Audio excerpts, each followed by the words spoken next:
अस्सलाम वालेकुम नाज़रीन, धरती टाइम न्यूज़ ऑनलाइन से गड आऊं आहियां इमरान अली गोपांग। खबर शामिल कयूं था सूबो देरो खां ज़हूर हुसैन जामड़ो जे मुताबिक सूबो देरो टाउन कमेटी ऑफिस अॻियां मुतालबनि जी मनता लाइ all Pakistan local government worker federation जो टाउन ऑफिस सूबो देरो अॻियां सूबो देरो कमेटी जे अॻवाननि सैयद गदा हुसैन, बंदा अली टालपुर, गुलाम हैदर चन्नो, पुनल शेख ऐं नज़ीर अहमद चन्नो जी अॻवानी में मुलाज़िमनि एहतिजाज कयो। उन्हनि चयो त टाउन ऑफिसर सूबो देरो साजिद अली रिड 2 महीननि खां टाउन कमेटी सूबो देरो खां गुम आहे, जंहिं करे टाउन कमेटी सूबो देरो जे मुलाज़िमनि खे 1 महीने खां पगारूं न अदा कयूं वयूं आहिनि। उन्हनि चयो त जेकी रिटायर मुलाज़िम आहिनि उन्हनि खे पेंशन न मिलण सबबि उन्हनि जा बचड़ा बुखूं कढण ते मजबूर आहिनि। उन्हनि चयो त टाउन कमेटी सूबो देरो जे अकाउंटेंट क्लार्क जी बि ख़बर न आहे त केरु आहे।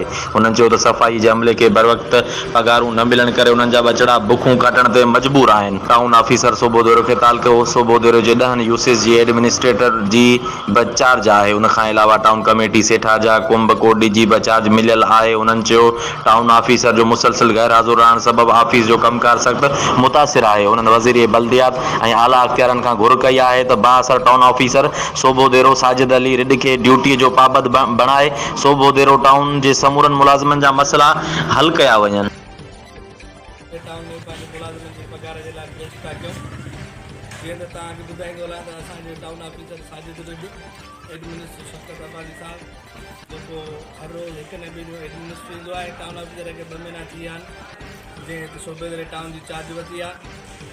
अॼु ॾींहं जे ऑफिस में 1 ॾींहुं बि न वेठो आहे। उन जे बाबति में असां तव्हांखे ॿुधाईंदा हलूं त असांजे मुलाज़िमनि जी पघार जेका किस्त असांजी हर महीने जी 3-4 तारीख़ ते अची वेंदी आहे टाउन जी, जेका असांजी 10-11 ते पघार थींदी आहे। अॼु 14 तारीख़ आहे। असांजे national bank Ranipur national bank सूबे जी मुलाज़िमनि जी पघार न थी आहे। इहे असां सां गॾु शुक्र मुलाज़िम जेके सॼो ॾींहुं शहर जी सफ़ाई करे पंहिंजे बचड़नि जो गुज़र सफ़र कंदा आहिनि, उन्हनि जा बैंकुनि मां लोन वरितल आहिनि। जेका 15 तारीख़ सुभाणे हुननि जी पघार जी थी त हुननि जी डबल किस्त थी वेंदी कटिबी।